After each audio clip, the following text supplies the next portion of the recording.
What's going on, guys? Welcome to Steve Does Stuff. I'm Steve, and today we're going to be doing some more truck stuff. It's my 2016 GMC Canyon. It has 210,000 kilometers on it. It's got the 3.6 liter LFX. There's the all-terrain pack, and today I am going to be putting my chin spoiler, air dam, front splitter, whatever you want to call it, back on. So the original reason that I took this off is because I was going on a road trip cross country. Turned the back of the truck into a camper, and we were gonna go up in the mountains all over the place. I really didn't want this thing getting ripped off in the mountains. We didn't really have a good idea of where we were going, but I wanted as much ground clearance as possible. It avoids the possibility of having this thing getting ripped apart off in the mountains, having to take it apart without the right tools. So I just took it off. I did a little bit of research on it, and people will say various things. Say it affects fuel mileage. They'll say it'll overheat the truck. They said it'll affect your trans temps, or it'll do nothing. Overall, because I changed the truck so much when I did this, put on the cap, I put in my little sleeping camper platform right there, I couldn't really nail it down to one particular thing. I also put bigger tires on it. These are Cooper Discover AT3s. There wasn't really one change that I did that I could definitively say, hey, I got half a liter per 100 kilometer worse because of this.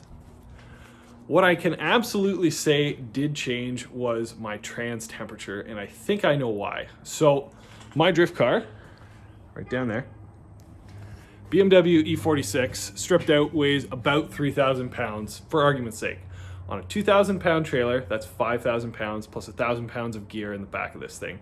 I would tow it on the highway doing 115, and the trans temperatures would be just hanging around 70 degrees. The highest I ever saw them, which is in town, would be getting up to about 75, maybe 80 degrees. When I took this off, I didn't really do a lot of drifting because we were moving around and all sorts of stuff, so I was towing trailers here and there. But in the fall, when I moved here, it was pretty cool. I towed that drift car on the same trailer without this splitter on, and my trans temps were 80 to 95 degrees, to the point where I was in stop and go traffic and they were 90, 95. I've never, ever seen that before with the chin splitter on.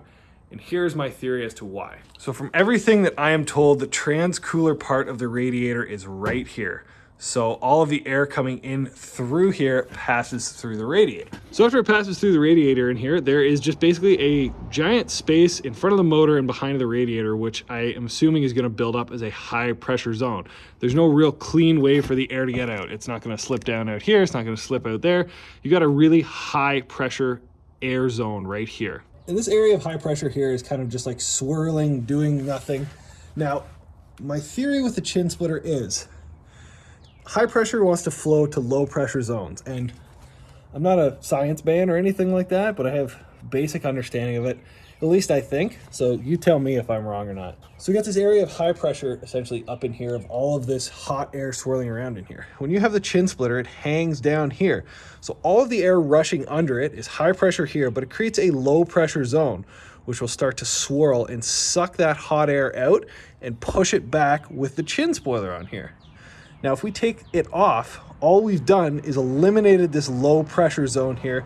So instead of air getting sucked out through here and getting shot out, it is now getting funneled up into this already high pressure zone. And you can see after driving this thing back and forth across Canada, it has started to bow out this area because it's catching the wind so much. We're gonna put this back on. So the chin splitter is held on by 11 of these T15 Torx screws, plus 2 other ones that stay up on the truck. As we look under the truck here, you can see all of these empty holes are where the chin splitter, air dam, whatever you want to call it, will actually be located. Now, the real pain about this is you have to pull apart all of these things. So these are T15 nuts as well. Everything is T15 except for these 2 10mm bolts. Wow, those are loose. That allow you to pull the bumper forward. When you're taking this off, start at one side, undo all of these, pull this back so you can get your hand up in here. General Motors inserted these screws facing downwards. So that means you have to take all of this off, get your hand up in there,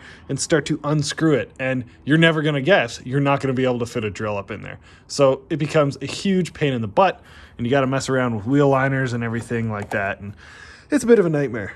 So to make my life easier, should I ever hit my head and decide to take this off again, so you can see each one of these has their own little GM fastener tab. I am undoing all 11 of these and placing them in the holes along here and then just driving the screw up from below. I can't see a scenario in which this will affect it. I don't know. We're just gonna try.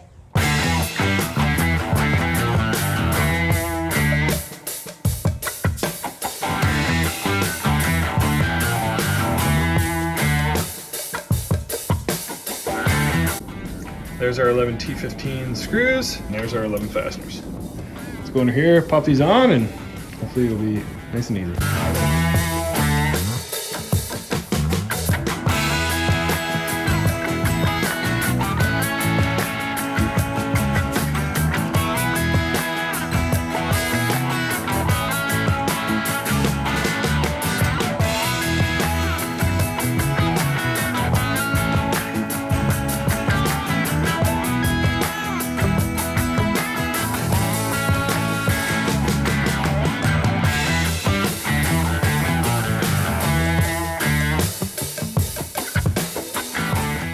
Just like that, truck's back to normal. I really don't like the look of it, but it is going to help, at least I think, with the trans temperatures on here.